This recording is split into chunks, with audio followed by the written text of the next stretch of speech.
and welcome back to the That Was Three podcast, the podcast where one wrestling-obsessed couple talks all things WWE. I'm Gina. And I'm Ryan. And this is the That Was Three podcast. This is Saturday, November 6th, and we are going to be talking about all things WWE from the past week. This includes the major news that we will get into in just a minute, our thoughts and reactions about all of that, as well as the weekly shows, Raw and Smackdown. You'll get our reactions, opinions, what we liked, what we didn't like, etc. All the goods. But before we get into that, make sure to like this video and subscribe to our channel. Also, for more content, you can follow us on Twitter and Instagram at ThatWas3Pod. And additionally, we are now officially on podcasts. So, if you want to listen to just the audio of this, you can. We're on Apple Podcasts, and we are hopefully going to be on Spotify soon. It is all under That Was Three podcast. Are you ready? Are you ready for some news? Yeah, I'm ready. So we talked about it. There was major news this week in WWE, and I'm sure anybody who follows it already knows, but we're going to go through it just in case. There was massive releases of talent from WWE yet again. Shocking. Yeah, exactly. Releases. Before we get into the details and our opinions on it, Gina, why don't you set the scene of how we found out about this? Okay, so this week was incredibly busy at work. I was working like 14-hour days, so I would get home rather late and would just knock out really hard. So I didn't get to watch Monday's Raw episode right away. So we ended up catching up on Thursday. Thursday night, yeah. Thursday night. So while we were about an hour into the show. Yeah, maybe an hour and a half, like about around halfway through the show. Of the like 9-hour show. We were about an hour in, and then Ryan's like, oh my God, under his breath. And I panic thinking it's something else. And so he pauses it and he starts reading the list of everybody who's released. And honestly, a few of them, I was like, okay, NXT. And then when the bigger names started coming, I was so shocked. Yeah. And truly, I was pretty pissed off. Yeah, I mean, it really just leaves you with kind of a sinking feeling in your stomach. It's hard to be excited about going back and watching Raw after that. Huge shout out, by the way, to Sean Ross Sapp from Fightful. He's the one that we saw breaking the news. Yep. And we probably spent a good hour, maybe a little more, reading reactions. We watched a few live streams from Fightful and from Cultaholic that are two great channels you should subscribe to if you don't already. So we got their kind of takes and insights into it. And then we had to go back to watch Raw. Honestly, I think that was the hardest part for me. Because recently, it's not really recently, it's been for like a while, but I haven't been into Raw at all. After Money in the Bank, the episode after Money in the Bank, I think we've talked about that, I think in one of our last podcasts, that I was just pretty much out. I'm so just not a fan right now. And I'm trying, which is why we're doing the podcast, because I'm trying to like get back into it and see if I can.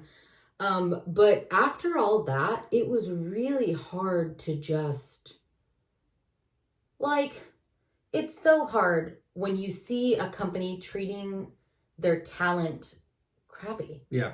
To want to be like, yeah, okay. And like support the show. Yeah. And so it's so hard. Like, we finished it because of the podcast. Had we not have been doing the podcast, I probably would not have finished Raw. Yeah, honest. I think I agree with that, especially if... Yeah, I agree with that. Before we get into like our deep thoughts and our opinions on it, though, just in case anybody watching has not seen the news, let's actually go through the list of people who were let go. So this is the full list, I believe. We have B-Fab from Hit Row, and they were just signed to the main roster. Yeah. You have Ember Moon, Eva Marie, Frankie Monet, who is John Morrison's wife. Yes. Grand Metalik, Harry Smith, Jeet Rama, Jessie Camilla, Karrion Kross and Scarlett, Katrina Cortez, Keith Lee, Lindsay Dorado, Mia Yim, Nia Jax, Oni Lorcan, Trey Baxter, and Zeta Ramier? Did you say Metalik? Grand Metalik, yeah. Both of Lucha House Party. Now, I had heard that they had asked for their release some time ago, so I think those ones are ones that, like, that's good news for them. But I guess let's start with, what were the biggest shocks to you? Oh, Keith Lee. Yeah. Keith Lee was hands down, and honestly, it's been talked about, like, it's been speculated since last night. Nia. Yeah, I think Keith Lee is the one I am most upset about. Nia is the one I'm most surprised by. We always have kind of liked Nia. I know she has a bad rap with wrestling fans, that she's unsafe and that she's not that good in the ring. I don't know that I'm qualified in like watching in-ring work to be able to notice that. I know there's been some incidents where she's injured people and that's obviously not good, but we've always enjoyed her on the mic and we've always enjoyed... I feel, okay, well, not always. I feel like at the beginning, I was, big girl status. Like, I was a huge fan get going. I was like, yes, queen, do that. And we knew her from Divas before. We did know her from Divas previous. And, like, she has grown. Like, when they first put her on the mic, I was kind of like, ooh. But I feel like she really grew over her whole let's force her and Shayna down your throats. Yeah, as much as we didn't like that tag team, I feel like Nia has really gotten a lot better during the last 6 months or so. I agree. She actually she spoke out about it, and I have that. Yeah. So I kind of want to read that. She posted on her Instagram, I usually keep my personal life private, but yesterday's reports leave me no option but to clarify matters. I recently took a short leave of absence from WWE for a mental health break. I've been working through so much, more than I can share, and so I took some time with the full support of the company to take care of myself. Earlier this week, after WWE sent me my schedule to return to the in-ring for November 15th, I asked for an extension on my mental health break, feeling that I needed more time and hoping I would have the ongoing support of the company I have given my all to for the past 7 years. I did not receive a response.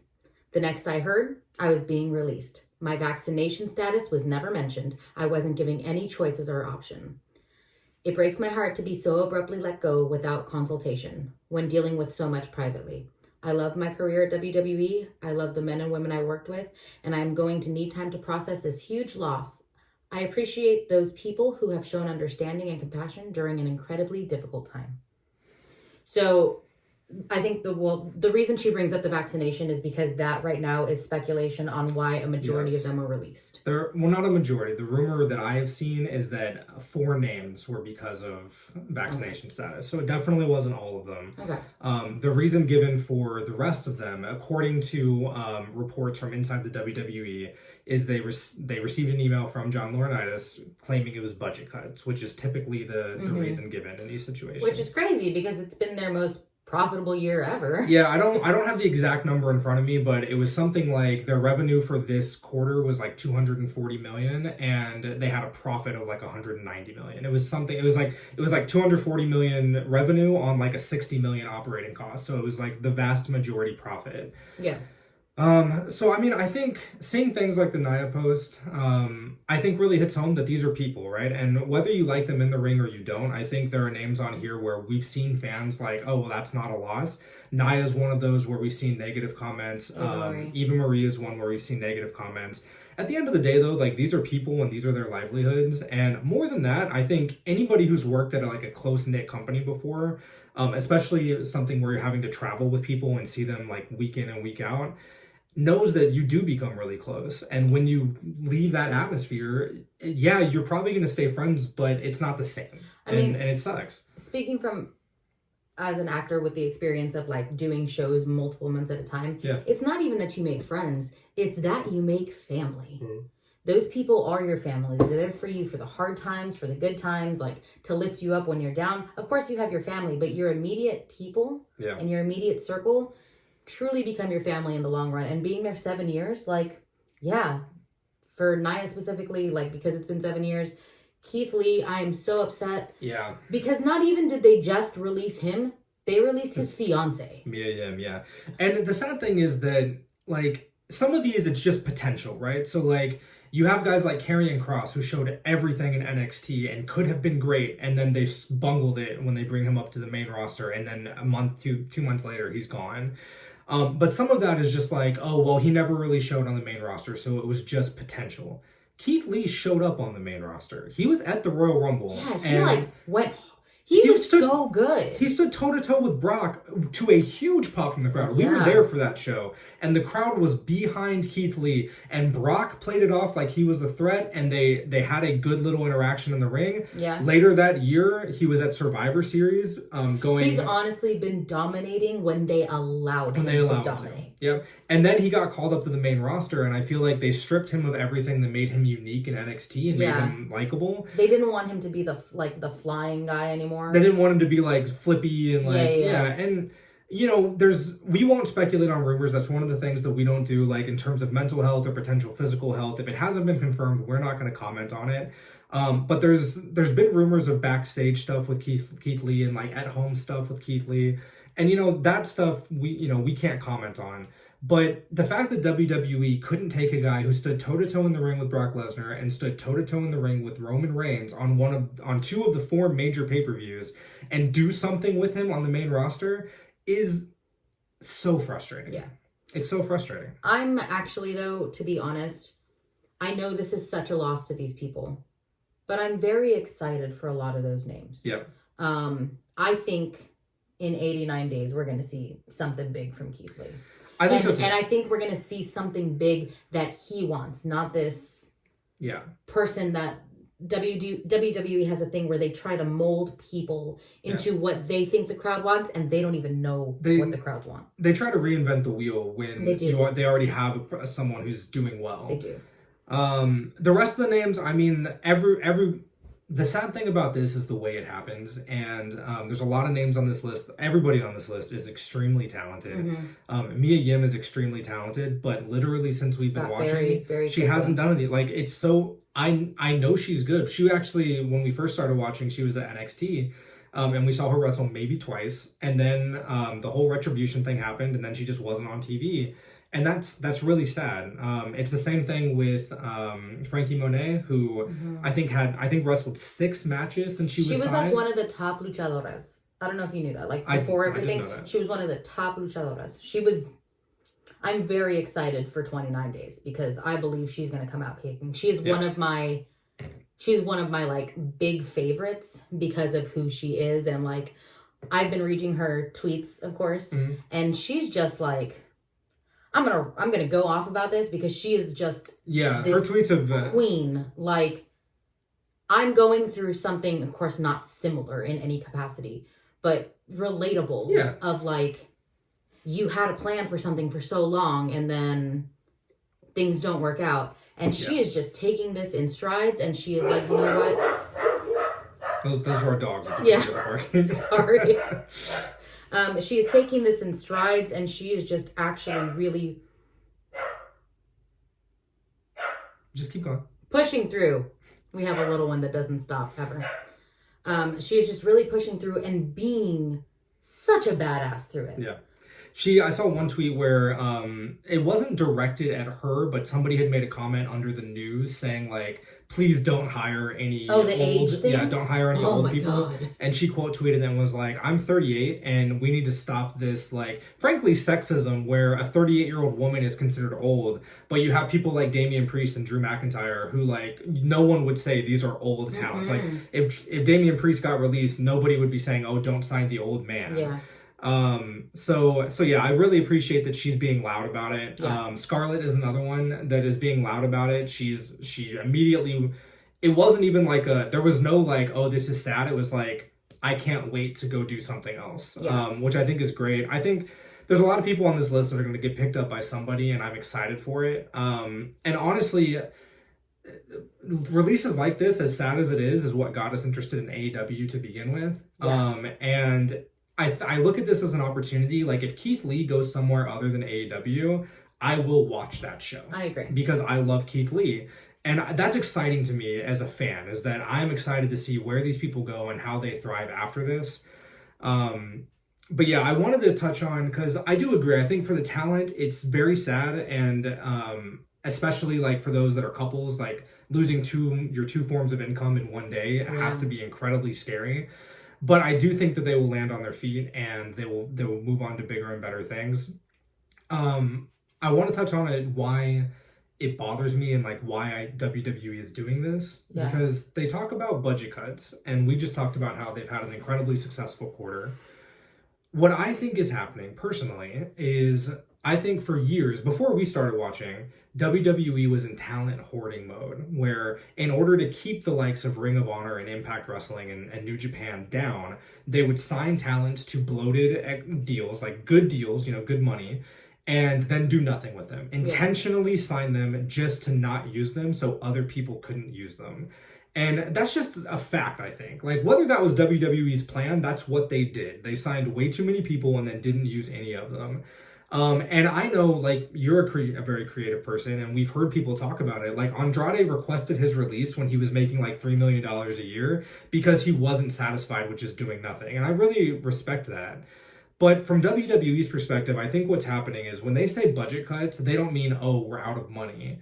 What I think they mean is they're looking at a budget sheet and saying, we have this block of wrestlers that bring in X amount of money, and we're paying them X amount of money. Why are we paying this large amount when they only bring in this small amount? Let's just cut them.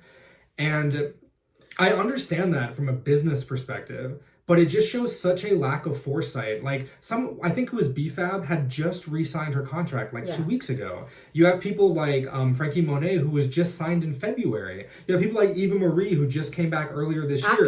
After the last cuts, where they cut Braun. Well, they cut so many Adam. people. Sorry. And I understand it from a business perspective, but what I think is happening is I genuinely think WWE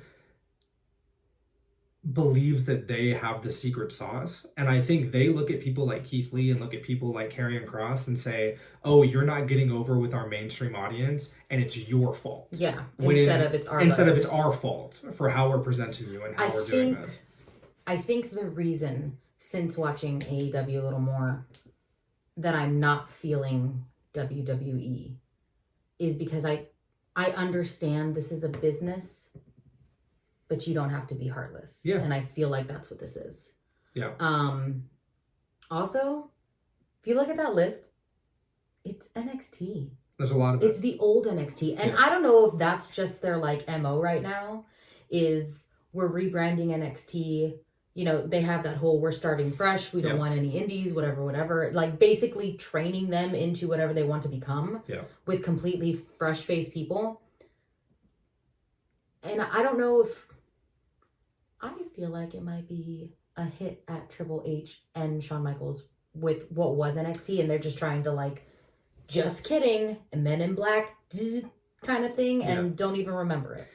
Yeah, there was all the rumors when NXT decided to rebrand that Vince was upset that they didn't beat AEW in the head-to-head Wednesday night matchup, which is a shame because NXT was a great show. It was. It was a really, really great show. And I think because of that specifically, I think because NXT couldn't compete, I think WWE took that to mean that these types of wrestlers, like the indie wrestlers, the different style of wrestling, the different style of promotion, doesn't work in the mainstream. And I think that's wrong. I think what happened with NXT is that it was WWE always treated it as their third show. Yeah. And so people like us, even though we were getting into wrestling and we would watch NXT and like it, when you're already committing 5 hours of your week to watch WWE, committing another 2 hours on Wednesdays, it never worked for us. And I think a lot of people in the mainstream feel that way. Whereas if you would put on a show like NXT for Raw, like if you gave Triple H control of Raw and said, do what you were doing on NXT, I think it would go over with the mainstream audience, honestly. I think granted whatever the rumors may be about who he is, I love Triple H. I love me some Triple H. Always been one of my favorites. I think just creatively, the team of him and Shawn Michaels is just fantastic. It's so good. And it's so, for a company that is so set on, we're a business, then use the people who are good at the business to build your business. I'm getting very heated about this. I'm sorry. No, it's okay. But it's so true. You have two amazing people who have been in it, who know it, who, did a successful show. Yeah. Use what Critically you have. acclaimed, yeah. Use what you have. Build a better show. Learn how to actually build up people instead of using, and I love me some of the head title people. Yeah, same. But why do I care about anybody else if you're going to keep shoving Drew down my throat? And I love Drew, and Drew. I don't ever mind it. But it was Drew and Lashley, rematch after rematch after rematch. Roman and whoever, Roman being saved by whoever. Start to build. Yep. Use people who know what the fuck they're doing. All right, I'm going to stop because I'm just angry about this, clearly. I want to read something that I found on Reddit that's kind of along the same lines. And so it's on the Squared Circle subreddit, and this is a user named Kerda, Kerda.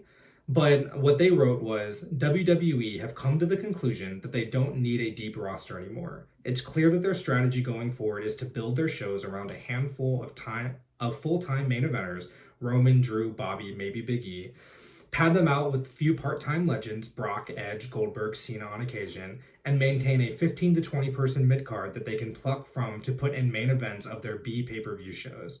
The company's focus nowadays is producing content.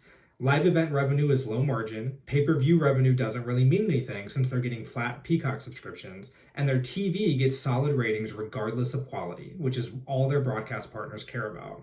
This is also why they gutted NXT, since guys like Von Wagner and Duke Hudson can fill TV time just as efficiently as Keith Lee or Karrion Kross, and for a fraction of the cost. Yeah. And I think that really hits the nail on the head. I think there's two things at play here. I think you have people like Nick Khan who are looking at it as a business. And you know what? The old hoarding talent business model was wrong. The reason we are in this predicament today is that WWE for years was hoarding talent, and they shouldn't have been. It was unfair to the talent, and it was unfair to the rest of the wrestling community. Yeah. The other side of it is that I think there's a lot of yes men in WWE. And I genuinely think if you ask people like Vince McMahon and Bruce Pritchard and like the higher ups at WWE, if you ask them, is AEW a good wrestling show? I genuinely think they would say no. I think they would look at what they are doing and say, we are doing it right. We get better ratings. We have the bigger deals. We have the bigger stars. What they're doing is just for the indie kids. What they're doing is just for the small subset of fans. We have the mainstream. And I think they're wrong. But I think everything they're doing points to that's their mindset of we're going to set up NXT to make our WWE stars. We're going to set up our shows with the people that we know can draw. And we think anybody that we didn't specifically handpick to be the next big person can't be the next big person. I agree with that. But I think there are ulterior motives behind it. So last night on one of the lives, I think it was, I don't know, we watched both. We watched two of them. So yeah.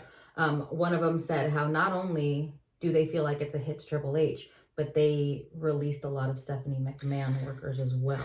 Yeah, apparently some of Stephanie McMahon's staff got released earlier this week or maybe last week also. So conspiracy theorist in me wants to be like, oh, they're going to leave and go do something good, which you know what? I hope they do. Well, we've seen Shane McMahon leave in the past because he's had falling outs with Vince. I just don't see Triple H leaving WWE while he's married to Stephanie and while Vince McMahon is alive. I could see it maybe if like... Well, I don't know, because they're making a lot of profit with all those A&E shows, which also you should watch them because they're pretty interesting. Yeah. Speaking really quick, do you want to touch on the shows? What shows? What they are? Like Dancing with the Stars and all that? Let's finish this and then we'll go into Dancing with the Stars. Because I could take forever. I just don't see Triple H leaving WWE. I think maybe if there's a situation like when eventually Vince steps down or passes away, you know, or whatever, if the reins don't get past the Stephanie and Triple H, I could see them at that point being like, okay, I can't do this anymore.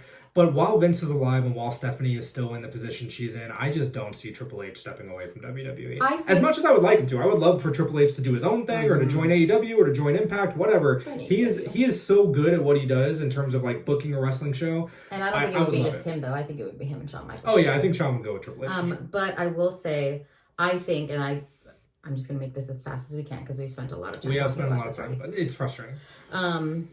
I think there's ulterior motives as far as I think WWE is planning on selling at some point in the future. That is a big rumor. Is WWE is making their books look better so that they can sell. I just think the ego of Vince McMahon, I don't see him selling. Like it's his baby. He inherited it from his father. I don't see him. He's already a millionaire, if not a billionaire. I do not see him selling for profit. I just don't see it. Somehow the mighty fall. Yeah. Before we jump into the weekly shows, though, I know you wanted to talk about it. We have two very quick topics: Dancing with the Stars and The Miz, and the Total Bellas TV show. Okay, so if you have not heard, we're going to start with the Bellas one. Okay. The Bellas have chosen not to renew their... Chosen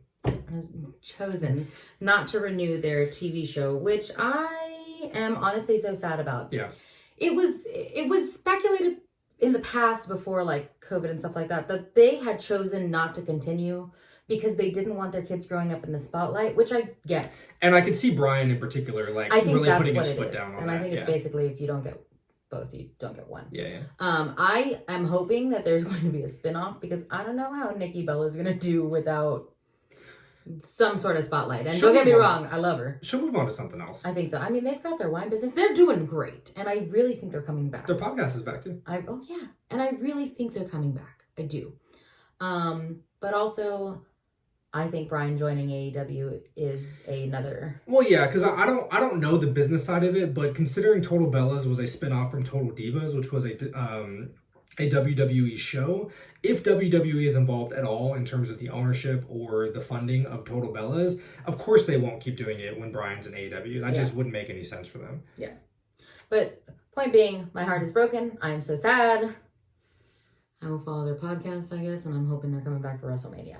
Moving on to the most upsetting thing of my week. 30 seconds. Dancing with the Stars. Go. The Miz was voted off on Monday. I cried. She did cry. I cried. It was after my first really, really long day of work. I thought my gripe about Dancing with the Stars, and I will make this as fast as I can, is that you're dancing with stars, you're not dancing with dancers.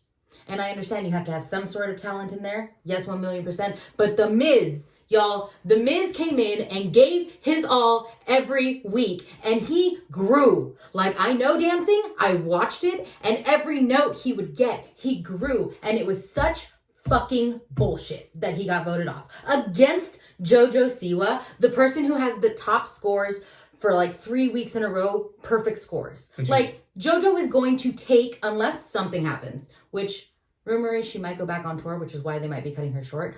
But JoJo's going to take that mirror ball, and it better not be Olivia Jade. But The Miz was voted off against JoJo Siwa. It was so stupid. It was so dumb. Miz, I don't think you will ever listen to my podcast, but no, you did fan-fucking-tastic, man, and they did you dirty. Let's move on to Raw. Okay. What we're going to do with every one of these weekly shows is we're going to start off by talking about the segments and matches that we're very invested in. Honestly, with Raw, that is not a whole lot. But we're going to talk about the stuff that we're actually invested in, what we liked and didn't like about it. And then we'll get into a few fun bits that we have planned for the episodes as well. Yes. So we're going to start off with the Becky and Bianca feud and match this week. It continues. That's one thing that I don't like about WWE is the consistent rematches week over week and month over month, but they're great together. We get a really good promo package that starts with SummerSlam and, brings us up to today. And that's one thing WWE is amazing at is they put together these really, really high quality promos that make, frankly, a storyline that hasn't been that interesting week to week, in my opinion, and make it amazing. The 2-minute promo was great. 1,000,000%. For somebody who, didn't really keep up with it last week, I was like, oh, look at all the stuff that happened. Yeah. And then I was like, oh, so it's just the same thing again. Okay, great. And what we get is Bianca challenging Becky again. We get Becky making comments about her beating her in 26 seconds. We get Becky doing a promo where she's trying to sell herself as a heel. Like, both of her interviews this week were, oh, the crowd keeps booing me, and oh, everybody doesn't like me now, which I understand because she is trying to be a heel, but the crowd's not booing her. No. Like, the crowd is cheering Bianca and Becky, but when Becky comes out, she's not getting boos. She's getting massive cheers. Yeah. It's not like Seth. Right, yeah, exactly. Seth is fully over as a heel. Yeah, Bianca is definitely not. I'm sorry, Becky is definitely not. I will say, the character change that Becky has created with Big Time Bex is phenomenal. Right. I love everything she's doing. Me too. I love her wardrobe. I love her characterization. It's upsetting that her body looks like that after she just had a baby when I look like I had 9 babies. It's very upsetting. But she is she's phenomenal. She's really good. And she's phenomenal. I think it works really well too because it's similar enough to Seth that like you can make that connection, but it's a totally different character. I also think it's close enough to her the man character that it naturally works. It's not like a complete turn to a different personality. I wonder if there's any people that have done that recently. Yeah. And what ended up happening was Bianca had a few interviews as well, or at least one interview where she's still kind of like making excuses like, oh, I wasn't ready for Becky at SummerSlam. And honestly, I wish they would just stop bringing it up. The Becky and Bianca booking at SummerSlam, which I was there for my bachelor party. And we watched that live, and that booking was garbage. Having Bianca lose that quickly was bad. And the fact that they keep bringing it up every week is also bad. Shut up about it. But I mean, they're still bringing up the eye thing with Seth. Yeah, I mean, so I'm not surprised. But anyway, they end up having a match. It's not the main event. It's like towards the middle of the show, I think, maybe a little bit towards the end. And it's a good match. Yes. Again, they have really good chemistry together. I mean, Becky's amazing in the ring, and she's playing the heel character really well, like rolling out of the ring to get away from Bianca, like acting scared of her, cheap tactics. And she honestly gives Bianca a lot in this match. Bianca looks strong. Bianca looks dominant. And once again, Becky wins with grabbing the tights, a roll up, a little bit of a heel move. And that was that. Honestly, I've been saying from the beginning, if this ends with Bianca winning it back, I'd be fine. But at this point, I'm just over it. We need to move past this feud. It looks like they might be doing that with Liv Morgan staring down Becky after this segment. But Bianca deserved better than this as her championship run. Bianca deserved better than this in this feud. Bianca's making history, and WWE is making her boring, and it's upsetting. And she's still doing great, but like... What worries me, and we'll get to it later in this review of Raw, is that outside of the main event of both shows, SmackDown and Raw, the women's division has nothing going right now. The tag team division is nothing. There is no mid-card. Well, there's like 7 women in the women's division now. Yeah, there's very few people on the main shows. And what I worry about is if Bianca is no longer going to be feuding with Becky, what is she going to do? And I'm very worried that they won't have anything for her to bury do. Her. And she will just disappear for a while. And I told Gina this the other day, but what really frustrates me about it is we watched the Rumble this year, and the last 2 competitors in the Women's Rumble was Rhea and Bianca, and they had a great little moment, and like they looked at each other, and then Bianca ends up winning, and then they end up following up with that, where like Rhea had a feud for the Raw Women's Championship, and Bianca ended up going after Sasha for the SmackDown Women's Championship, and with Bianca they at least went through with it, and she won, and she had her moment, and she's a star now. With Rhea, I feel like they kind of dropped the ball a little bit, which we'll get into later as well. But the frustrating thing was at that Royal Rumble, the scene was set for the future of the women's division, right? You have these 2 young stars, these 2 amazing stars, and I think they may have even said that on commentary, like this is the future of the women's division. And what's frustrating is we just keep circling through the 4 horsewomen of who's champion. And don't get me wrong, I love the 4 horsewomen. Charlotte, Becky, Sasha, and Bayley when she gets back. Bayley, they're all great. They were amazing. I think she's going to Raw. Maybe. But whenever she gets back. But they are they're all incredible, and they are good enough that they don't need the title to have impactful feuds. You could have them feud against each other. You could have them feud against other people in the mid-card to elevate the rest of your stars. They do not need the belt to make themselves popular. So why don't you give the belt to people like Rhea and Bianca and have people like Becky and Charlotte and Sasha be in supplemental roles and build the whole division up? Yeah. Anyway, that's not where we're at. Becky beats Bianca. She's still the Raw Women's Championship. She's doing great. I really love the work Becky's doing. Bianca's glitter lipstick is killer, and I love it. Her whole outfit was great today. Yes. Her gear today was I think my favorite thing about Bianca is just her. It's just her. Yeah. She's making her own costumes. They look fantastic. She's like got this gimmick and it's down. Yeah. And I don't think it's so much of a gimmick as it is. It's just her. It's her dialed up to 11. Yeah, I really like that. A couple of things that I really liked about specifically this episode with these two is the in-ring work was great. Mm-hmm. I thought Bianca's mannerisms in the ring were really good. She's sometimes still a little too animated, but this week especially there were 2 near falls where like Becky kicked out, and instead of being like real over the top, Bianca just had that determined look on her face, and she found the hard camera and like looked at it, which I really appreciate. Also, I appreciate the crowd. The crowd was into this match. They were into this feud. The chants were good. They had dueling chants. Let's go Becky EST, which was awesome. I love it when we get dueling chants going. And Raw usually is the one that like falters with that. I think just because it's such a long show, the crowd gets tired. Yeah. But really good in-ring work. And I just hope we move on and both women have good things to do next. That's what I hope for. I agree. Next up, we wanted to talk about Big E, Seth Rollins, and Kevin Owens. Seth Rollins is at his best in this heel role. He's doing such good work. All of his promos, all of his interviews, I love it. How he was ever a babyface, I don't know either. We didn't watch when he was a babyface, really. And I love him in this role. It was so good. What we essentially have here the majority of it is good. That whole eye thing I talked about earlier is not great. But he's good. As a performer, he's doing fantastic and working with what he has. Yeah, the creative isn't always good, but he is doing a really good job with what they give him. Yeah. So essentially what we have here is Seth Rollins won the ladder match last week, and he now has the contract where he can challenge Big E for the title. Yes.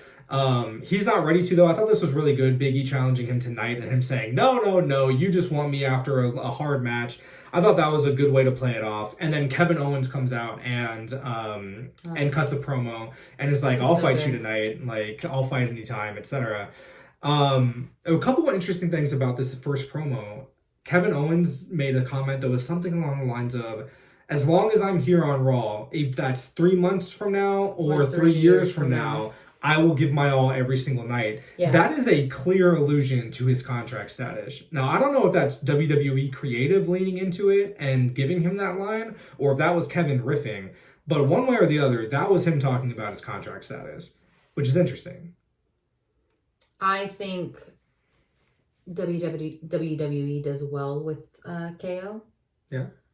But, I mean, it doesn't seem like many people are thrilled with the company. Yeah. So, and he's the kind of person, I think, from what I get on TV and interviews, not like I know him personally, but I feel like he's the kind of person that is just a genuine person that's no, if you're not going to do this and if these aren't your morals, I don't care how much money you pay me. I could be wrong because they pay that money. Yeah. But I don't know. And there was another reference. Yeah, there was another reference that, we're not the biggest indie wrestling fans, and we just started watching 2 years ago, but Big E made a comment alluding to Mount Rushmore. I forget what the comment was, but apparently Mount Rushmore was a stable that Kevin was in, or a group that he was in prior to WWE, which is just, again, another allusion to contract status. Yeah. It could be coincidence. I don't think so. Well, they're not normal. Seth and KO were great backstage, though. They had a segment later where Seth tried to do the whole, you rub my back, I'll rub your back. If I beat WWE, or if I beat Big E, then you would be the first contender. Big E was great backstage. He had that one moment with the Alpha Academy where he asked Otis what they did to his face, which is so funny. And then, we get to this ended up being the main event of the night. I thought E looks great. E always looks great. E is a massive human being. Though. But I swear, I think everything about him, his whole body looks more toned than normal. His legs, I think, look bigger, and his body looks way more cut. Yeah. He looks great. I really see it in his arms more than, actually, I really see it in his thighs. And his arms. His, shoulder arm definition. Yeah, and, his, it's crazy. I don't know. There's a muscle on his. There are muscles we aren't aware of because we don't. We don't see them on ourselves. He is getting more ripped. Yeah, is the word. He looks great. We did get a "that was 3" moment in this as well, which was great. Kevin actually looked at the ref and said "that was 3," and it was after barely a 1 count. It was really funny. I love it. You can see that clip if you go and check out our Instagram. It is on there. Yeah, and we appreciate the shout out from Kevin Owens. As a new podcast, it's really great that they would call us out. It's so sweet. It's so sweet. This match is really good. They have good chemistry. They do. Big E and Kevin Owens both got good spots in. There was a couple of really brutal, like, on the apron spots. Big E had the massive spear through the ropes that he does all the time, but is amazing every single time. There are a few notes that I had that I thought were interesting. We do see them communicating at one point when Kevin Owens is on the top turnbuckle and you can see him talking to Big E. And that is something that, as an adult wrestling fan, like as a kid, it was all like wrestling is real and like you have to buy into the stories. As an adult, knowing that's not the case, I like seeing the like behind the scenes, or like I like seeing how the bread gets made. Yeah. And seeing them communicate in ring and calling it in ring is always something that like makes me happy. I'm like, oh, that's cool. Like we get to see what they're doing. And then it ended in kind of an interesting way. So first, Kevin Owens throws Big E into the corner and is right behind him, and Big E comes back and hits Owens in the head. And based on what happens next, this was clearly a planned spot. But I think they actually hit each other in the head, which they didn't expect to, because Kevin Owens starts bleeding like from his forehead. Yeah. And then Big E is on the ropes and Seth hits him with, I don't know if it was with an object or if he just punches him. I think he just punched him. I think so too. I don't remember. But essentially what happens is Big E gets laid out by Seth. Kevin Owens tries to take the pin as like a, taking advantage of the situation. Big E kicks out, ends up beating Kevin Owens. And then they have like I don't really like that kind of cheap ending, but I think the way they played it off was really, really good, where Big E called him out on it. Kevin Owens was like, no, I didn't know.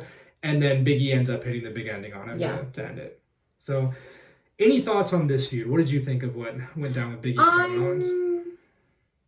My interest level is probably like a 7.5. Okay, that's not bad. Which is more than I thought it was going to be. Because like I said, I'm a big fan of the Seth heel. Mm-hmm. Big E. I mean, it's Big E. But I genuinely like Kevin Owens. Me too. And he does things that like, I don't know, he does things that are just crazy. Like, he does crazy moves.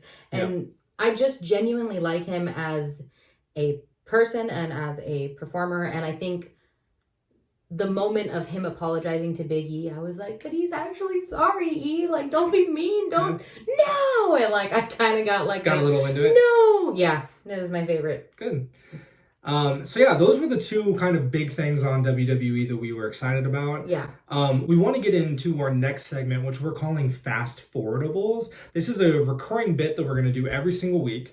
And essentially the gist behind it is that prior to doing this podcast, because there's just so much wrestling and because a lot of times that wrestling content isn't the greatest, especially when it comes to a 3-hour show, we had gotten into the pretty bad habit of fast forwarding a lot, where we would fast forward to the ends of matches and just watch the conclusions. We would fast forward through backstage segments.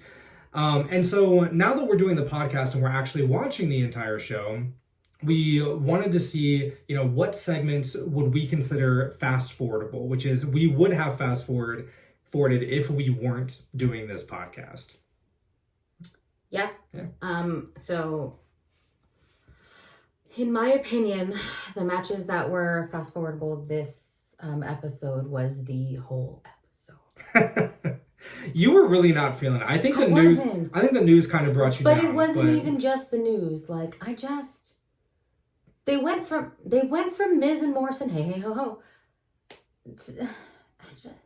Yeah, Miz and Morrison and hey, hey, ho, ho was the peak. What was the peak of wrestling? They were. But do you know what I think was the most entertaining out of all of it? Was the stupid, like, oh my God, what is his name? The wine guy? Reginald, yeah. Reginald's great. We really like Reginald. I thought that was the most entertaining little bitty segment. And granted, with that, I wasn't a fan of what they're doing with Morrison. I don't really know what that is. It makes me a little nervous about it because I am a fan. But other than, the whole show. Other than the whole show that I would not watch. What we're going to essentially do with this segment is we're going to go over the ones that Gina... What I essentially do is when we're watching the show... I asked Gina at the start of every segment or at the start of every match, if we could, would you fast forward through this? And then if she says yes, it goes into this segment. And what we're going to see is if over time, since we are now watching it, if these characters and storylines and matches get her interested in stuff that she wasn't interested in today.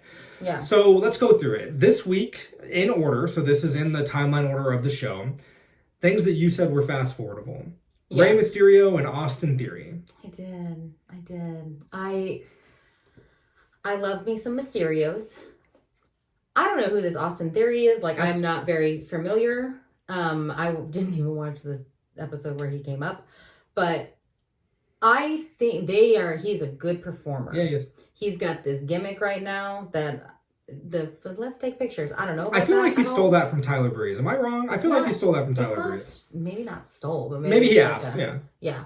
But I just not feeling it. I'm so tired of the Mysterio thing. Like, I feel like it's the same thing all the time. Like, if you're gonna turn Dom heel, turn him fucking heel. Well, they didn't really do anything with that this time, though. Also, I feel really bad for Dom.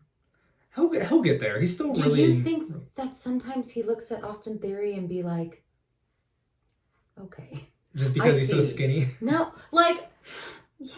He's just this little, like, chiquito bebito, you know what I mean? Like, yeah. And he's not. He's like, freaking... He's so tall. He's so tall. But he is a baby face. Yeah. Without the following. Yeah. So I actually really liked this on Raw. I thought this week's Raw did a really good job with the mid-card of giving us new matches and like giving us a reason to care. I thought this match was good. I thought the DQ ending is lame. I hate DQ endings. But I totally understand why. Because again, this is like, without watching the match, Gina was just like, I wouldn't watch this. And I get it. Like, it's Austin Theory, who we don't know. Yeah. And it's Rey Mysterio, who hasn't really had a great storyline in a long time. No, yeah. So I will say, performance... like a 9 out of 10. It was really good at like entertainment wise. It was really not good storyline wise. I didn't understand it, so I wasn't interested. Next fast forwardable: Finn Balor versus Chad Gable. Oh my god, I'm so sad about this because they're burying Finn Balor, and this is how they show it. This is them. This is the first steps. It's so dumb, and it's gonna happen, and it's gonna happen because I've seen it happen before in the same, and he's so good, like, hello, he's the prince, you know what I mean? But why are they, and this, unless this is a push for the Alpha Academy, which is so dumb in itself. I was so mad. Why is Otis still on the show? I was so mad when Finn Balor's music hit and I asked Gina, is this a fast forwardable for you? And she said yes, because it's Finn freaking Balor, who is amazing.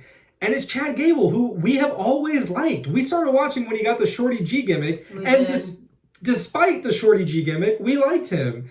I can't get behind this one, though. And you know what? It might be Otis. I think you are looking at it from a pessimistic angle. No. I like this because these are the types of matches I want. It's a fresh matchup. There's not some complicated, stupid storyline behind it. It's just two guys who can go in the ring who are fighting each other. And I look at it as them bringing up Chad Gable and not them bringing down Finn Balor. But they can't do that because everything else has a storyline. If this was AEW, I'd be like, great, it's a normal match and I don't have to watch for entertainment value. There is nothing driving this match or this story. And WWE's big thing is driving the stories straight into you as much as they possibly can. But I like that they're not doing that this time. But it's not, like, I get that. But that's not no. There was a point behind this match in the promo that happened right before it. It just isn't important. And that's okay, but not every storyline has to be important. I understand where you're coming from. I get what you're saying, and I just disagree. I look at this as WWE learning from their mistakes in the past, and I want more of this. I am. I'm sure you are right, but I'm hopeful. You're too hopeful for Next fast forwardable: Street Profits versus the Dirty Dogs. Oh, I'm so sad because I love me Street Profits. Yeah, Street Profits are great. I love to hate Dolph Ziggler. It's my favorite thing. Ever since he hit on Nikki in Total Divas. He tried to kiss her like, dude, seems to kick your ass. But it's not even that because I love him on Ms. and Mrs. I do. He is a regular that comes up. I love him on Ms. and Mrs. I just don't know what's happening half the time. And it's like the 7th or 8th time we've seen this matchup. Yeah. Like, it's just rematch after rematch. I love him and Rude. I'm so bummed that they're using his theme music instead of Rude's amazing Glorious music. is a great theme song. So dumb. I hope they split them up just so he can get that theme song back because it's fantastic. But also the Dirty Dogs, like, was there a story behind it? Did they just decide? Did they just switch randomly? I think there's this. I think it's because the Dirty Dogs are the ones who beat the Street Profits for the tag team titles back in the day, and they've just kind of always kept that feud going. But it's not good. It's not a good storyline. I would have fast forwarded it. We did get to see RK Bro on commentary, which I thought was good. Oh, there was one really weird thing with this that we wouldn't have seen if we fast forwarded through this, which was at the very end. Omos comes out and interrupts and whatever. Also, and I feel like they built Omos pretty well. But anyway, Randy Orton, it's RK Bro goes over there and tries to save the Street Profits, and Randy Orton's mad that he's interfering, and then Randy Orton starts getting fired up and it's looking like he's gonna go attack Omos. Because he takes off his jacket. Takes off his jacket and starts walking towards him. And then it cuts to a Damien Priest promo. Which I think there was maybe supposed to be a little bit something, or somebody just didn't cut it early enough. Maybe they messed up. I don't know. I will say about RK Bro, it annoys me how much of a fan I am. Yeah, no, it shouldn't work, and it does. Because it just totally does.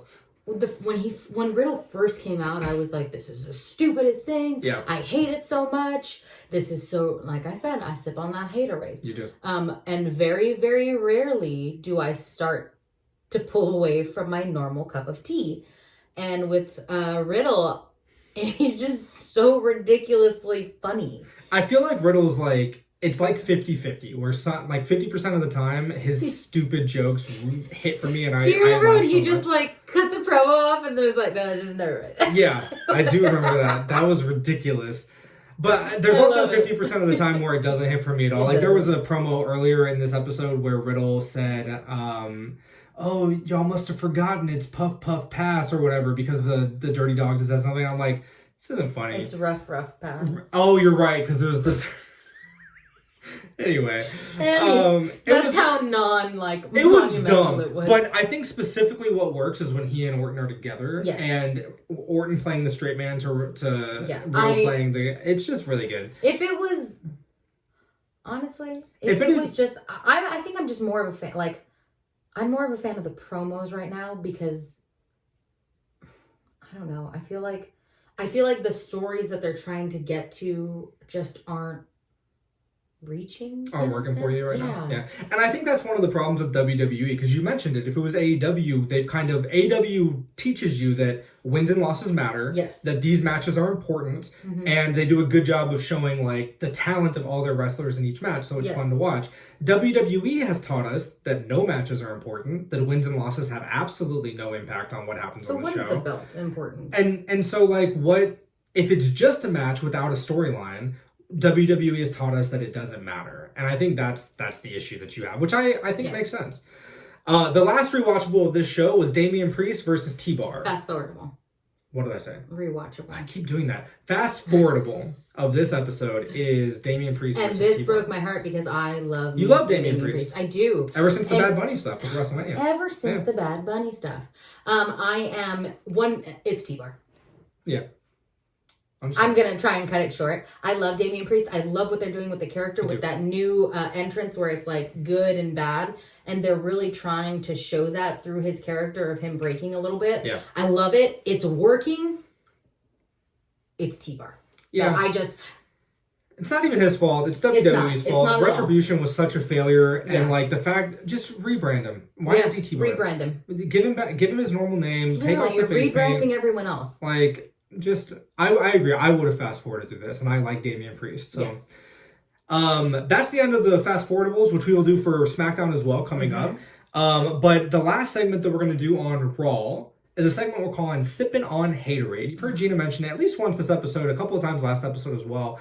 But Gina is very quick to judge. Yes. And Gina has very strong opinions. I do. So what this segment is Unfiltered Gina. And I'll jump in sometimes. If I agree on the hate, I'm going to jump in and criticize as well. But what this is just Unfiltered Gina, as if this is what I get. When we're sitting on the couch and we're watching a show, when she actually is mad at something, she marks out, y'all. She yells, she storms out of the room. So you're going to get to hear what I hear every time we're watching the show. Fan in me 100%. That really gets it. And what I've told her, because I have a bad habit of trying to argue the other side, if I don't have anything negative to say, I'm not saying anything at all. This is a haterade segment. So Gina, what haterade have you been sipping on this week? For Raw, it was Zelina and Carmella versus Rhea and Nikki Ash. Yeah. Oh, okay. So going into it, there is only one queen in WWE. I understand that is Queen of the Ring. Do not steal the gimmicks of Charlotte. I love Zelina. Zelina Queen, I love you. You are great and fantastic, and I'm glad you're back. But girl, what did she do that stole this? She freaking is like, excuse me, ref, can you hold that? No, you're little. Walk through the underworld. What is happening? Okay, that's one. Again, I love Zelina. I do, but there's one queen of WWE. It is Charlotte Flair. And whether this is her move to push out, which I hope they do, and I hope she moves to AEW, because, yeah, I think she's making a shit ton of money. She's not going to go anywhere. But there's one queen of WWE. I understand. Queen of the Ring, blah, blah, blah, blah, blah. What about the accent? That was next. So, if you're going to do an accent, do the full accent. Forever. And I don't know if that's her choice. I don't know if that's WWE's choice. I know she does. I know, like, from Up, Up, Down, Down, that she does accents, like, on their show sometimes. That's fantastic. Yeah. I think it's funny. I get it. Stop slipping out of it. That's okay. And that's an actor. That's an actor thing. Y'all, we once saw Hamilton in London, and here she is in the audience giving like copious notes to herself for the Eliza from that Hamilton show because she kept slipping out of her American accent. But we shouldn't get into that. No, but I'm just saying, no. goes to show how much you hate it when people slip out. Accents is a thing for me. I don't do accents because I will slip out of them unless I practice and practice and practice and practice 1,000,000%. I am not perfect. I'm just judgmental. Okay. So, Carmella, I actually don't hate whatever they're doing with her. She's doing good. That mask thing, I think it's so stupidly hilarious. I hate it. I know. I'm just like, yeah, you want to bedazzle a mask? I'd buy it and walk around I will say, Carmella's gear, 10 out of 10. I don't know what she did recently, but she is bomb. She looks great. I wish they would bring her song back. Oh, yeah, get rid me of this too. sexy the thing. FABULOS game. F-A-B. Yeah, whatever. Okay. Here it comes. If you are a Nikki fan, that's fantastic. No. If you are a Nikki fan, that's fantastic. I don't get it. That's a me thing. I am so happy that she gets to be a superhero. Almost a superhero. Whatever. I am so not a fan of the switch. Like, and that's not her fault. That is the damn writer's fault. You wanted to be a superhero, you wanted to be almost a superhero, start the story differently. Go back and do things. Save people, quote unquote. And be like, oh, Nikki, you're like a superhero. You're almost a superhero. Yeah, that's so smart. Exactly. You should be a writer for this show. Yeah, you want to get WWE out? Hire me. You want to get them out of their little like rut? Hire me. I'm very good at this. But like, play with it. Yeah. Own it. Don't all of a sudden come out and be like, what the fuck is that shit? Like, and this isn't her. I'm so glad that she gets to do what she dreams. This is the writer's fault. Yeah.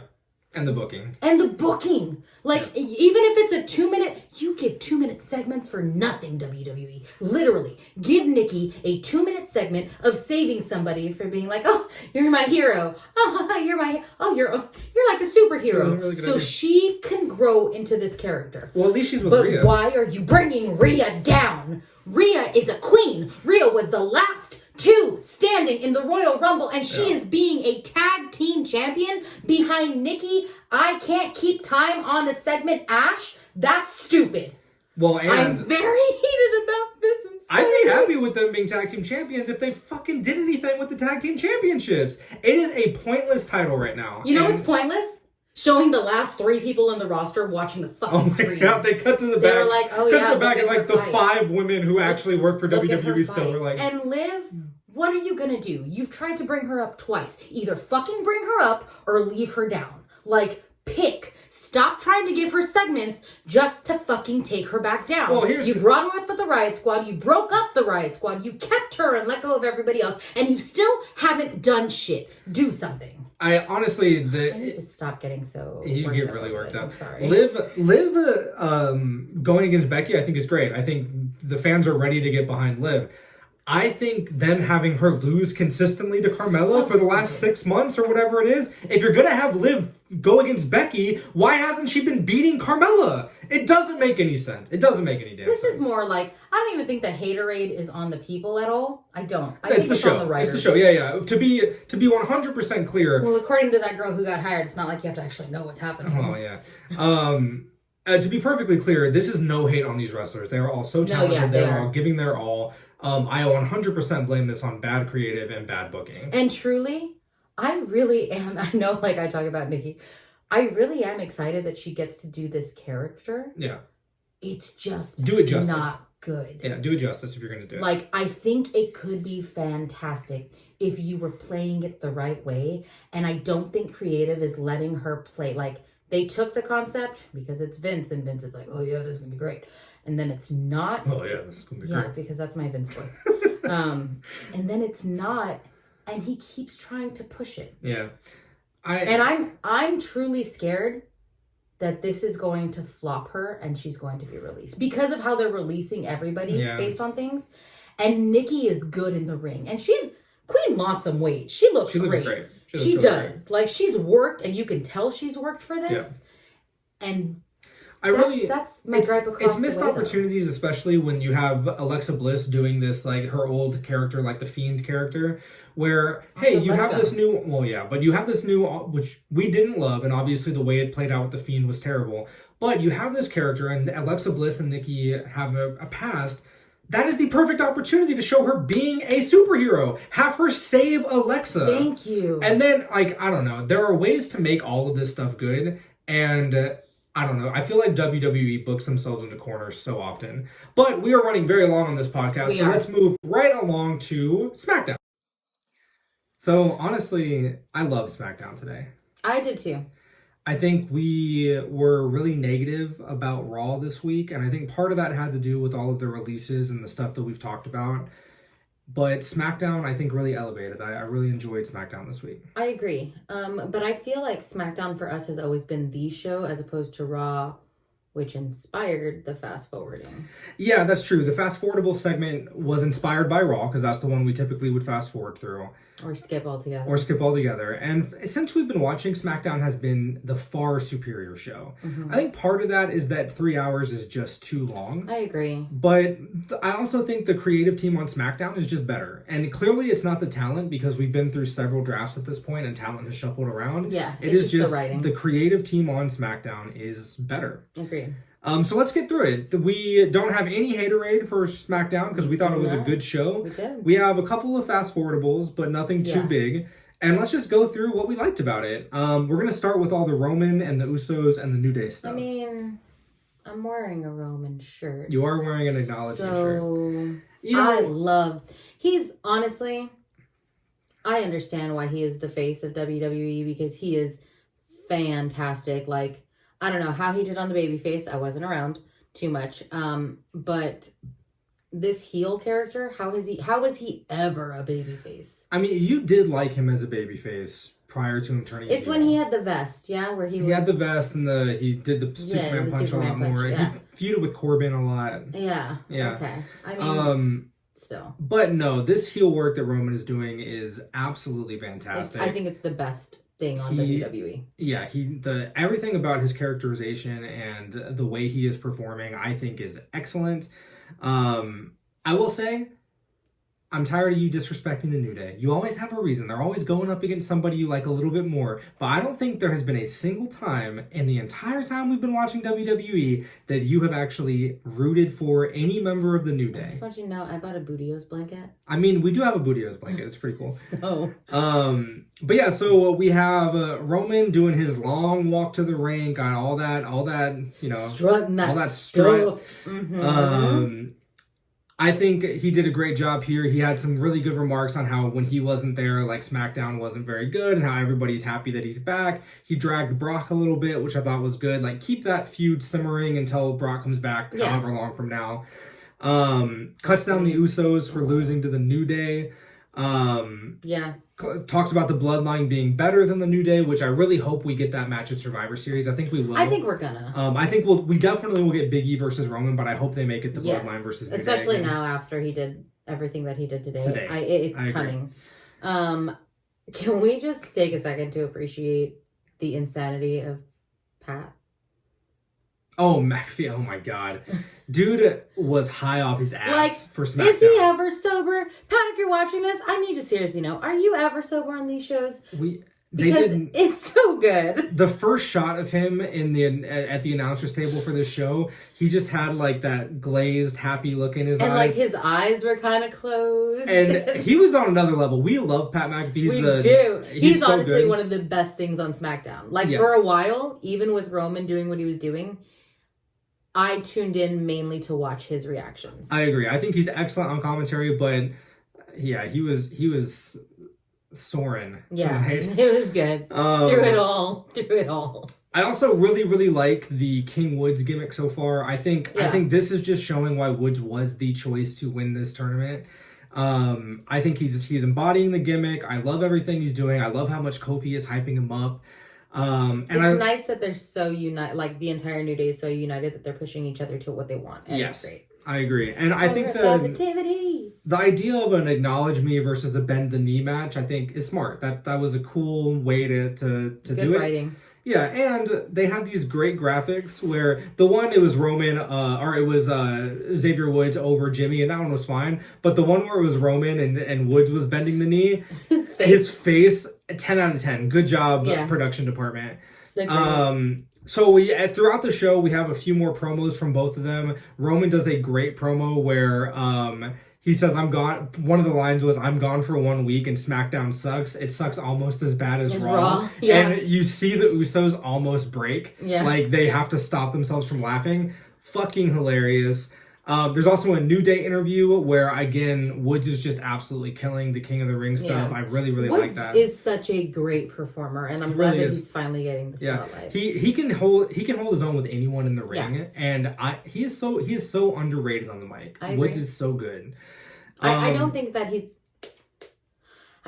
he's underrated. I think because of things that have happened in the past, WWE did not give him the opportunity that was well deserved. I don't think it has anything to do with what you're referencing. I think it has everything to do with WWE just doesn't push anyone other than their chosen stars. I don't know. I think, who knows? But anyway, this culminates with Jimmy Uso versus Xavier Woods, bend of the knee versus acknowledge me match. I thought this match was great. I thought they have great chemistry. I mean, the Usos and the New Day. They're fantastic. Give me that feud forever. Like, I love them together. Roman refuses to go out with the Usos because he's tired of cleaning up their problems. That turned out so well. Woods has his own King music, which I thought was awesome. Woodsy's own music. Yeah, as far as I know, and maybe we're wrong, but as far as I know, that's the only time he's had individual music. That's the only time I think I've ever heard his individual music, and we've been watching for 2 years? 2 years. And before New Day, he did, I think he was with the Funkadactyls for like a hot second. Really? Yeah. After Fandango, I think, was with them, or whoever was with them. Mm-hmm. But other than that, his only time on the main roster was with New Day. So I don't think he would have ever had his own music. Okay. So good for him. I thought it was awesome. There was a couple of spots. Woods got caught on the bottom rope that looked a little nasty. We think that was a mistake. The Woods leg drop, absolutely freaking insane. Mm-hmm. The Samoan drop off the top rope that Jimmy Uso did was awesome. Yeah, the high flying moves are always great. Always great. Excellent wrestling. And then it ends with Xavier gets the win.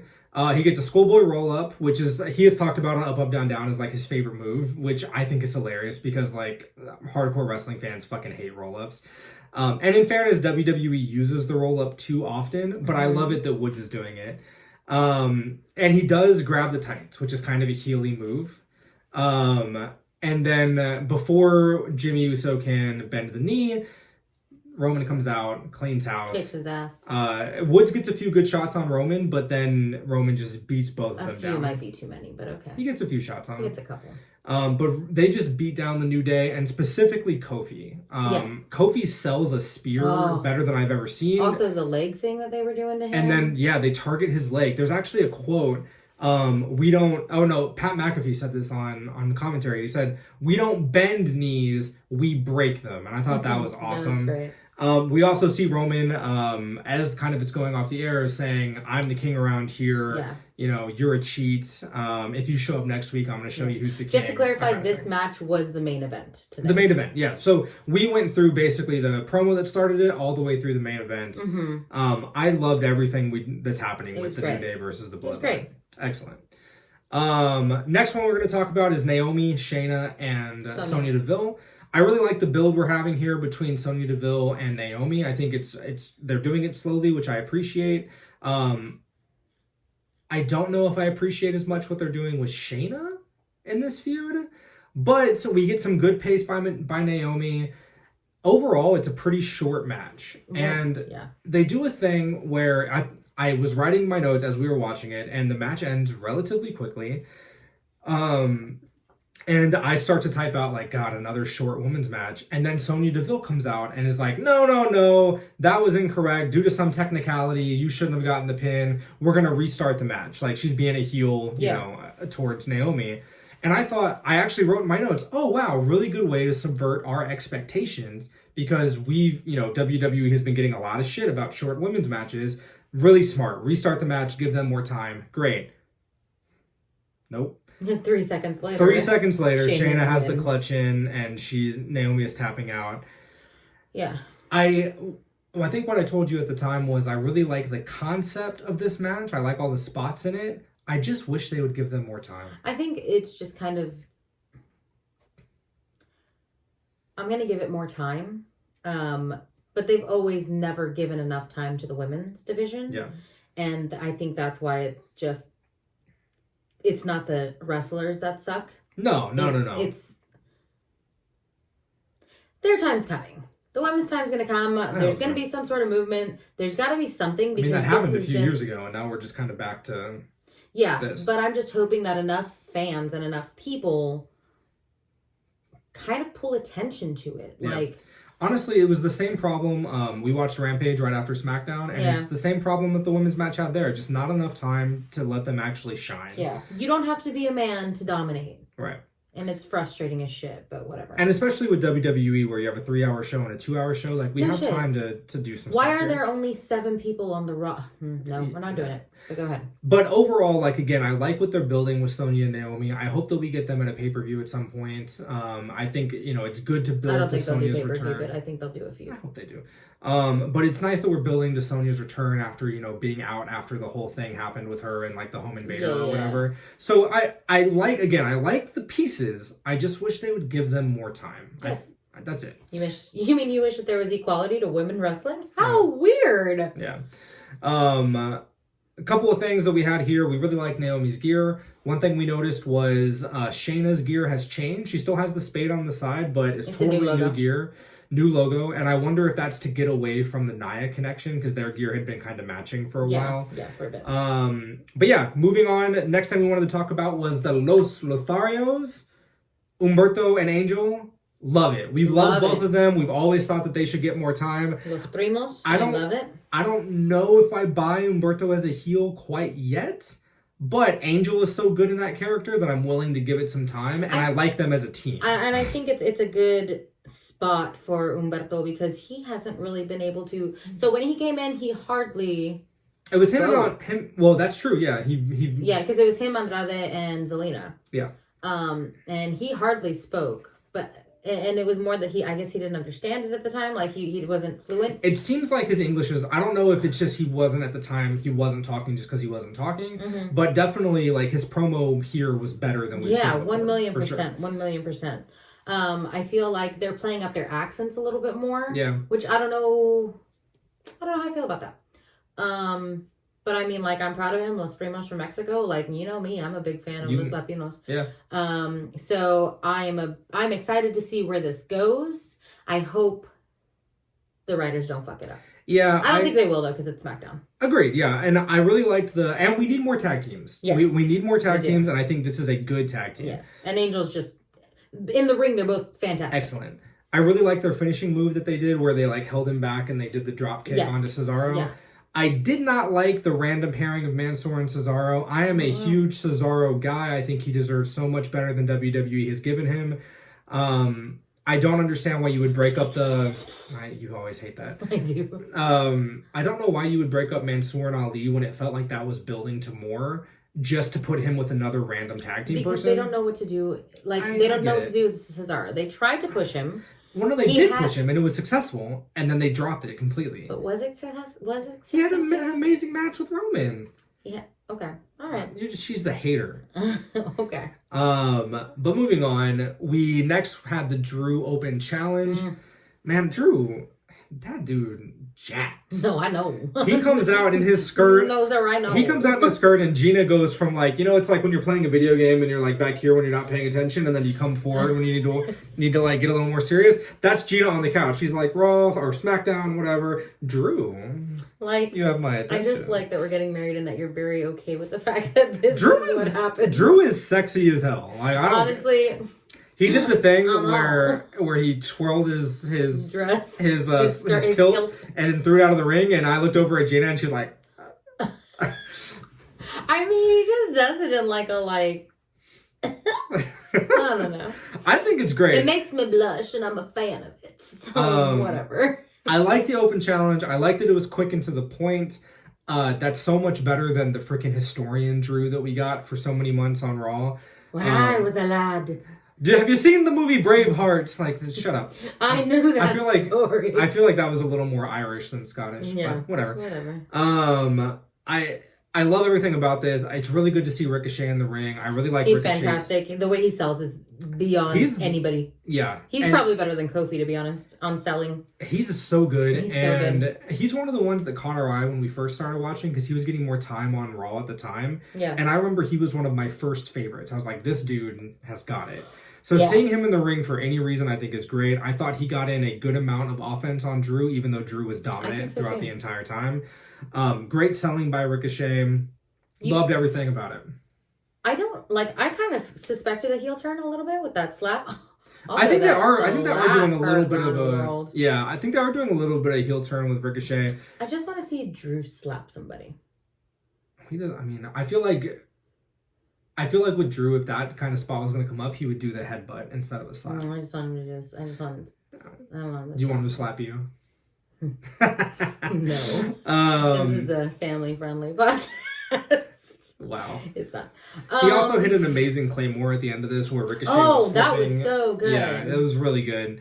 I love everything about this. Also at the end, we had a little bit of a promo with Ali and Ricochet, which the promo was fine, but give me a Ali and Ricochet feud. Well, you've wanted that from a while. I've wanted that, because they're amazing, but also just anything that gets these guys on TV more consistently, I'm okay with. Yeah, that's fair.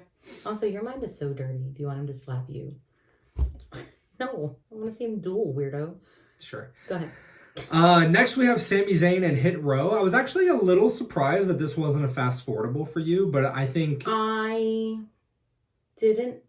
like Sammy's character. I like Sami a lot. His dance moves. He dances just like, that's not the face you make. But when Ryan dances, he just did a face where he closes his eyes and really feels the music, but kind of offbeatly. And Sami does the same thing where his moves are a little sharper. And it reminds me of you, so I very much like that. I like that. I just like the goofy Sami instead of the conspiracy Sami, which I thought was just kind of played out.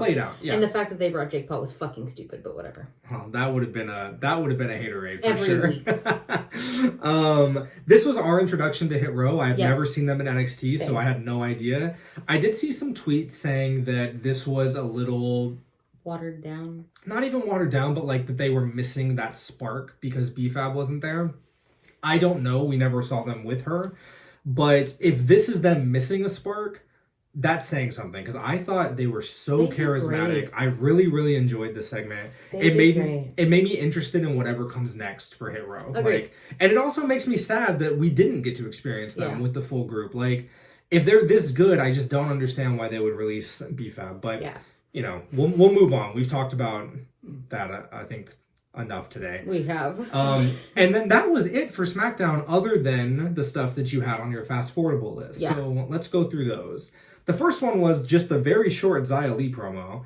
He was fine. Well, but you just have no interest that she's coming. I think it's at least interesting that they're trying to build new stars. I feel, okay, like, it's not that I don't have interest that she's coming. I don't know. I'm a little... I hate that they let so many people go and then they introduce all these new people. Yeah. Literally the next fucking day. I can see that kind of... It feels a little wrong, I guess. Yeah. And there was so many. There were a few new people today. Like the random one with Jeff Hardy. I kind of look at it as... I saw a stat, and I don't have the exact numbers, but I saw a stat that was something like WWE still had like 225 signed wrestlers, even after the cuts, and I think a lot of them are like still Performance Center and still like NXT. Are they still underground and Shane McMahon's like? Yeah, they're still trapped in a basement with Shane McMahon. But I think that just goes to show that they do still have a lot of talent. It's just not on their main shows. And I'm okay with this. Like, I said it earlier when we were talking about the releases that I genuinely think that this is their plan. Like, they genuinely think that they can build in-house stars that will be better than these indie guys. And I don't agree with that strategy. I don't like that strategy. But if that's their plan, then that they should execute it. And I hope that this is them starting to execute it. Okay. The next one was either Reg Holland or Ridge Holland. I didn't catch it. He was not bad on the mic. It was fine. He wasn't bad. It wasn't like I had to watch it. Yeah. And I mean, I think it's just fast-forwardable is like, I don't know who this is. Let's skip along. I think it was cool how he mentioned Sheamus. I'm interested to see what they do, but yeah, it's fine. The Shotzi promo you had as fast-forwardable, but I feel like she won you over a little bit. She did. I like her mic work. I appreciate her storytelling. Like the way she was kind of like, I'm fed up, and like mentioned losing her partner and mentioned these things. Yeah. I'm interested to see what's next. I think it was the gimmick of the tank that I was just kind of like, I really didn't. I was a little sad to hear her say that she's giving away the tank, or she said something like, I don't need a tank to do it, or whatever. I guess for me, the gimmick of the tank was kind of just like, I don't know. I think that's another one. We've talked about it before, but I feel like that's another one that if it was an AEW, we'd like it because it's just a goofy thing that they're letting them do. But in WWE, where like, again, the storylines need to matter and the character gimmicks need to matter, having something that doesn't connect to the story at all just feels weird. It feels out of place. Yeah. And when the first time she came out with, was it Chelsea Gray? Tegan Knox. Oh, Tegan Knox. Who I love. I'm a big Tegan Knox fan. I want her to get a push. Hopefully she doesn't injure her knee again. Okay. I think it was them coming out as a tag team against something. It was like a big thing that they came out at when they first came out. And even then, I was just like... Didn't get it. No, I just didn't. No. I just didn't get it. But listening to her promo, I'm excited to see what she's coming up with next. She seems pretty like... She seems ready. Her promo was very theatrical to me. It was interesting. She finished, and I said, I like what she's saying. I like the content. I don't like the way she's delivering it, and you had the exact opposite reaction where you were like, I really like the way she's delivering it. No, it wasn't exact opposite, because I did like the content. That's fair, right. I just really liked it. I did. Yeah. I think it seemed a little rehearsed. Yes. But I feel like it's there, as like, opposed to going on to the next little segment. Opposed to the Jeff Hardy with Aaliyah. Aaliyah was just kind of... there. Yeah. Like, and I don't know who she is. This is the first time he was like, hey, welcome to WWE. It was a weird segment. It was weird. Yeah. I don't know. I didn't really see the purpose of it except to introduce her, but she didn't even get to talk. Yeah. Which was frustrating. Yeah, it was weird. She's a pretty face, and I'm sure they brought her up because she's a pretty face, and I'm sure she's talented. But right now they're just showing her as a pretty face. Like the fact that Sammy pointed out, I'm going to show you how to wear it. I mean, like, you're wearing that and that's fine. Like, I didn't like that. I don't like that they're alluding to, like... It felt like they were using her as a prop. Yeah, I fucking hated it. Which is not great. I hated it. That's probably my haterade today. Yeah. But plus you also dislike Jeff Hardy a lot. I don't dislike Jeff Hardy. Jeff Hardy. I don't dislike Jeff Hardy. Face paint. I'm not a fan. Face paint. But it's just like his pants. Ugh. His shirt. Like, why wear Jinkos? It's fucking 2021. She hates Jeff Hardy. I told you. I hate Jinko jeans and fishnet shirts. Like, his brother is killing it at AEW. Oh. Not killing it. But at AEW, and he doesn't have to wear Jinko jeans.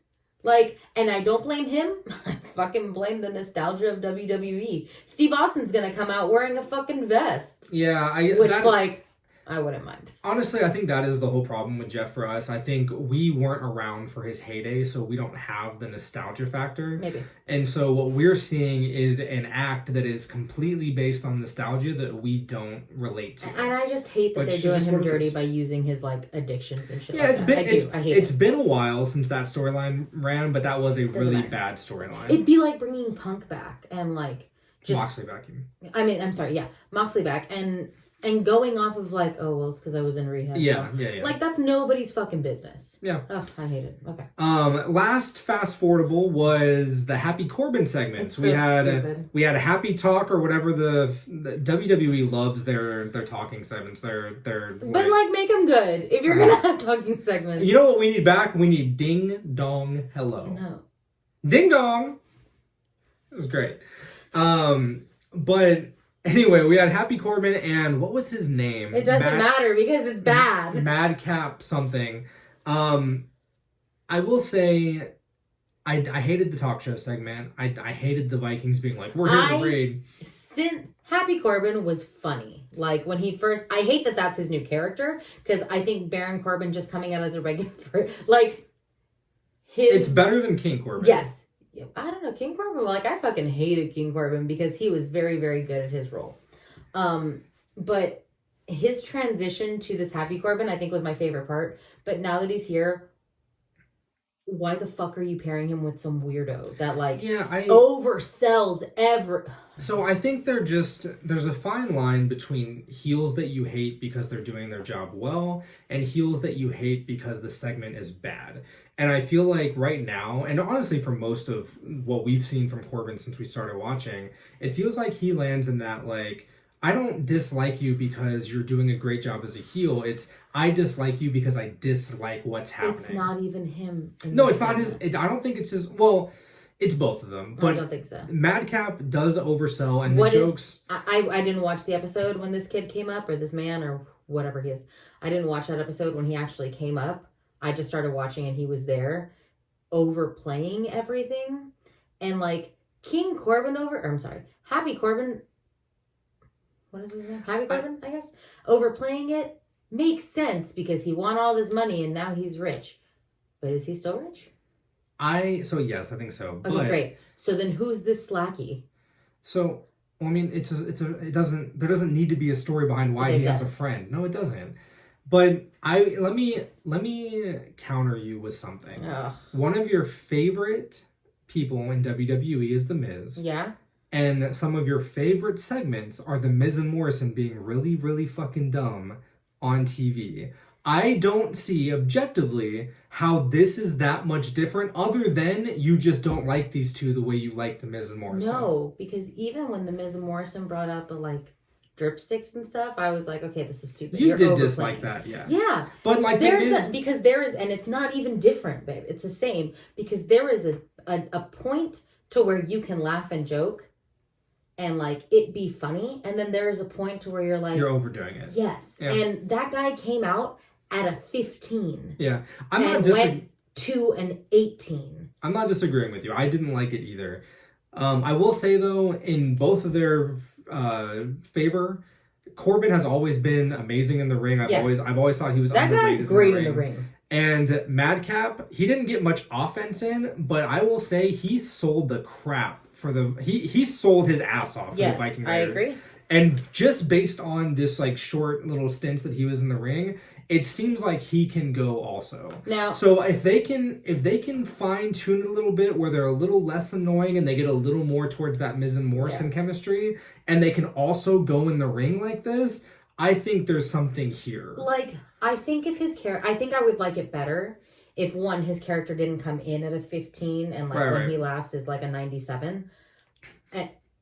I think I would like it better if there were more